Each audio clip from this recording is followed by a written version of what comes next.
When Meghan Markle sat down for that cringe-packed podcast with Jamie Kern-Lima, no one saw South Park coming back with a vengeance, but they did, and they obliterated her. It wasn't just satire, it was savage. The interview got torched, the internet lost it, and what happens next? You'll want to stick around, because this one gets wild. But you're the same. You're the same. Like, I know. Yeah. I know. Yeah. And look, South Park is known for satire and for mocking people. No one is safe. This isn't the first time they've done an episode on the royal family, but this particular episode was quite scathing in the grains of truth that it held. And I'm not sure how the Sussexes are taking it. Obviously, it is a cartoon. You just can't leave us alone, can you? Oh my God, he's so obsessed with us. Wow, I know. Yeah, just have to prove, like you have the proof that you're proving that you can prove the proof. It's divine intervention that God brought you to this podcast today. Want some pretzels? I put them in a bag myself. These pretzels are divinely ordered. Meghan Markle, they've just learned the hardest of lessons, which is, if you start a brawl, do not be surprised if you end up getting punched twice as hard. In fact, South Park has just knocked them out. There isn't a tear in sight. It's an actor's trick. Successful lifestyle brand as ever. We sold out of everything in 45 minutes. Amazing. You've been working so hard. Oh my gosh, I worked so hard. I worked very hard, and I'm still working very hard. Just not for the royal family.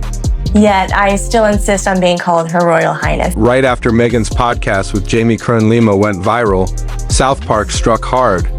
The episode was a full roast mocking the fake vulnerability, buzzwords, and staged drama.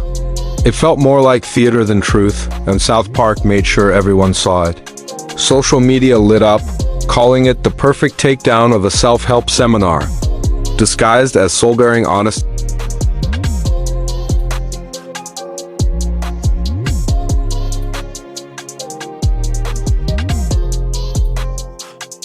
By the way, I just have to say, yes. Enjoy them. I forgot to have fun. You're right. You're right. That 2-hour podcast that I just had to sit through with Jamie Kern-Lima, who is also very cut off from the rest of the world. You've had it harder than literally any other person on the planet. Even Jesus nailed up to the cross didn't suffer as much as you. I just love that this is what the Lord willed me to do with my will, to make another podcast where celebrities can talk about how hard their lives are, not to help people. South Park didn't just mock Meghan's podcast, they obliterated it. From the soft lighting to the rehearsed answers, the show exposed the interview as pure performance. Every line sounded like it was made to go viral, not to be real. The parody hit hard, turning forced deep talk into a cringy image campaign. No sympathy, just brutal honesty, and viewers ate it up. If it's truly what we want, then we really can get away from it all. No more magazines and Netflix shows. We really can live a normal life. Yes, I'm sure you agree, darling. We can be the people we talked about being, with no more worries about how we look or the image we project to people. What matters is what we have on. What do Americans really think of Harry and Meghan? We despise them. So why did you say yes to doing the show? Because it's you. And to me, that means... Are you okay? Oh, that's so kind. I am. I'm better than okay. It's my line. How are you? I know, you always make it about me. I do. So now let's discuss. Wait. You're supposed to talk about how amazing I am at being a friend to you? One of South Park's sharpest jabs, the non-stop motivational buzzwords. They mocked how the podcast kept circling phrases like growth and power, exaggerating it to the point where characters spit out buzzwords like it was a game. The point was obvious. When every sentence sounds branded, it stops sounding real. Viewers got it the podcast wasn't cringy because of what was said, but how forced it felt. South Park just turned that awkward truth into comedy gold. Do you think you'll be married forever? Yes. I have a letter. He's also a fox, if you haven't noticed. My husband's very, very handsome. But his heart is even more beautiful. Something's up here. See that little shoulder shrug when she said yes? Yes, yes. Did you hear how high her voice was when she said yes? Yes. When we're stressed, our larynx closes up a little bit and our voice tone gets a little bit higher. That's why the pitch of the S is so high. What we're doing here is as, if not more important than solving world hunger. Wow. I practiced really hard to come off as genuine. So did I think it's working. I do. South Park also nailed the podcast's constant need for validation. The episode mocked how every statement felt like it was fishing for praise, from motherhood stories to personal growth. It all seemed carefully crafted to earn applause. Characters responded with exaggerated cheer, highlighting how the interview wasn't about honesty, but image control. Viewers saw it too. It didn't feel like someone opening up, it felt like someone managing a brand. South Park didn't have to stretch. The tone of the podcast did most of the work. Don't care. Don't care. What the hell? What did he just say? He victimized me. It's because I'm an ethnic woman. He can't do that. I'll say, wait, you're ethnic? This is an outrage. There's this horrible spy who lives across the street from us, and we're gonna get him back by changing our brand. Is this you? Sorority girl, actress, influencer, victim. Yeah, that's totally me. Welcome to Jamie Kern Lima Show. Her show is unlike any I've ever done. A revelation. When you listen, it feels like a hug, but your brain and your spirit and your heart is like, wow. When I look into Jamie's eyes, I feel like I am on some other cosmic level with her.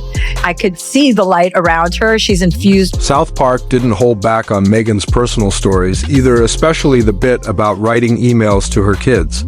The show turned it into a key punchline, making the point that not everything needs to be shared.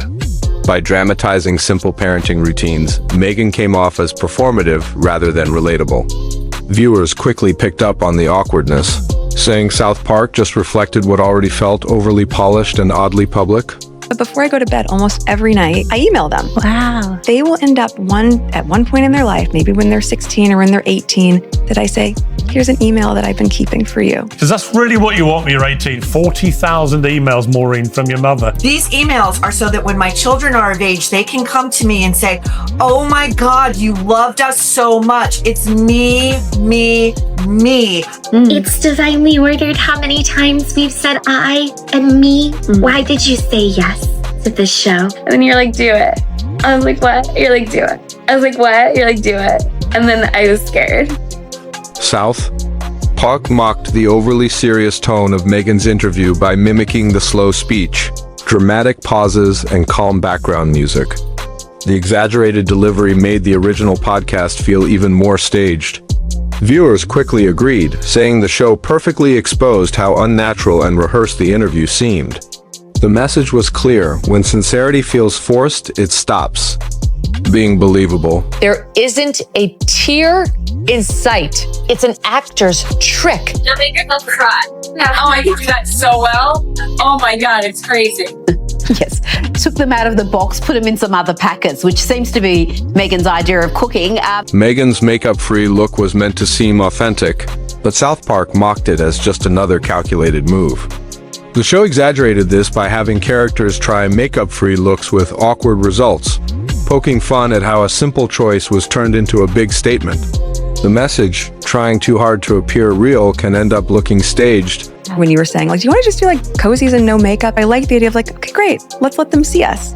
Nobody talks like that. Nobody acts like that, because that's weird behavior that we're seeing from both of these people if we're supposed to be thinking under the impression that they're being authentic. South Park mocked how slow and dull the interview felt, with characters joking about zoning out or turning it off halfway. The satire hit home for many viewers who struggled to stay engaged with the real podcast. The episode cleverly showed how trying too hard to sound deep can end up feeling rehearsed and boring. South Park mocked Meghan's talk about supporting ethical, women-led fashion by showing characters in absurd activist outfits that confused everyone. The joke wasn't about activism itself, but how it can feel fake when it's more about image than substance.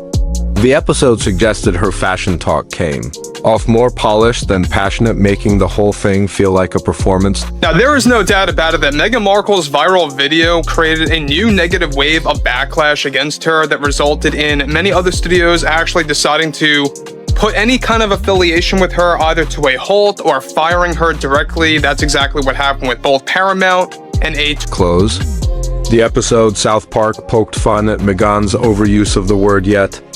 They exaggerated it by having characters end every sentence with it, turning a hopeful message into a running joke. What was meant to sound deep started feeling repetitive and silly.